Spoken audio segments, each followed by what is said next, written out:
Le sommet de l'Afrique de l'Ouest, le commerce, pas l'aide, au centre de l'attention. Le sommet du 9 juillet 2025 avec les dirigeants d'Afrique de l'Ouest s'est déroulé dans le contexte d'une refonte significative de la politique étrangère américaine sous l'administration Trump. Un développement clé qui a précédé cet événement a été la dissolution formelle de l'Agence des États-Unis pour le développement international, USAID, par le secrétaire d'État Marco Rubio, qui a déclaré que le modèle, basé sur la charité, avait échoué à servir les intérêts américains. Cette décision a été présentée comme une priorisation du commerce sur l'aide, de l'opportunité sur la dépendance et de l'investissement sur l'assistance. Le président Trump a accueilli les dirigeants du Gabon, de la Guinée-Bissau, du Libéria, de la Mauritanie et du Sénégal pour un déjeuner de travail dans la salle à manger d'État. Les objectifs déclarés étaient de renforcer les liens diplomatiques, économiques et de sécurité, les discussions devant se concentrer sur les opportunités commerciales, le commerce et le développement.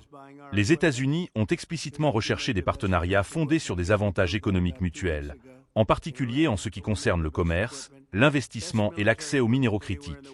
Cet effort représentait également une ambition stratégique de réaffirmer la puissance et l'influence des États-Unis dans une région où des rivaux, notamment la Chine, avaient pris de l'avance. La fermeture de l'USAID et l'accent mis sur les minéraux critiques ne sont pas des événements isolés, mais sont profondément liés.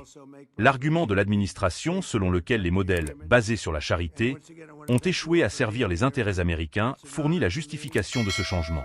Simultanément, l'accent mis sur les minéraux et le lien entre le commerce et la résolution des conflits révèle une intention stratégique de sécuriser les ressources et de projeter l'influence, en particulier face à la Chine. Cela suggère que le modèle commerce, pas l'aide, est moins axé sur le développement africain authentique et davantage sur la sécurité des ressources américaines et la concurrence géopolitique. Cette politique pourrait exacerber les vulnérabilités existantes dans les nations africaines, en particulier celles qui dépendent fortement de l'aide pour les services publics comme les soins de santé. Elle recadre également le développement comme un jeu à somme nulle, où l'investissement américain est principalement un outil pour contrer les rivaux plutôt que de favoriser une croissance équitable. Au cours de la réunion,